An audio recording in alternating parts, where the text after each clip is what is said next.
वायुमंडल की परतें देखेंगे या इसे लेयर्स ऑफ एटमॉस्फेयर कहते हैं। इसमें मुख्य रूप से 5 परतें पाई जाती हैं। अलग अलग परतों में अलग अलग प्रतिक्रिया आपको देखने को मिलेगी। सबसे पहले हम पृथ्वी के निकट मनुष्य जहाँ रहता है उसे क्षोभमंडल कहते हैं।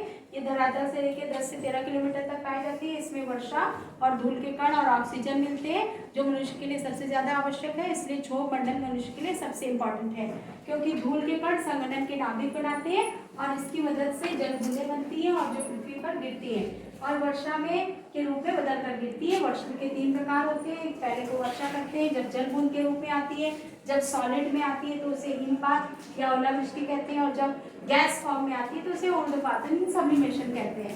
इसके बाद आप देखेंगे कि दूसरी लेयर को समताप मंडल कहते हैं, इंग्लिश में इसको स्ट्रेटोस्फीयर कहते हैं।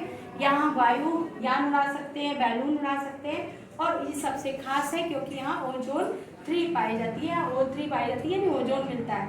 ओजोन की क्या खासियत है कि हमें पराबैंगनी किरणों से बचाती है, जिसको हम क्या कहते हैं, अल्ट्रावायलेट रेज कहते हैं। क्या कहते हैं, अल्ट्रावायलेट रेज। अल्ट्रावायलेट रेज हमारे लिए बहुत खतरनाक होती है।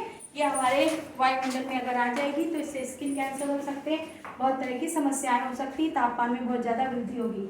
इसलिए ओजोन हमें इसे प्रोटेक्ट करता है, इसलिए हम इसे सुरक्षा छतरी कहते हैं। तीसरा लेयर होता है मध्यमंडल का, इसे मेसोस्फीयर कहते हैं। यहाँ उल्काएं जब हमारे अंतरिक्ष में प्रवेश कर जाती है तो वो जल जाती है और समाप्त हो जाती है, जिससे हम हानि से बच जाते हैं। चौथी जो परत होती है इसे हम आयनमंडल या वायुमंडल भी बोलते हैं और ये 80 से 400 किलोमीटर तक पाई जाती है। इसमें रेडियो तरंगें मिलती हैं। रेडियो तरंगों के माध्यम से संचार हमारे लिए सबसे सहज और सरल हो जाता है। चौथा के बाद पांचवा होता है हमारा 400 किलोमीटर से असीमित, इसे बहिर्मंडल कहते हैं। इसमें सैटेलाइट हमारे मूव करते हैं और ये हमारे अंतरिक्ष के ग्रेविटेशनल फोर्स से बाहर हो जाता है। इस तरह से ये 5 परतें पाई जाती हैं।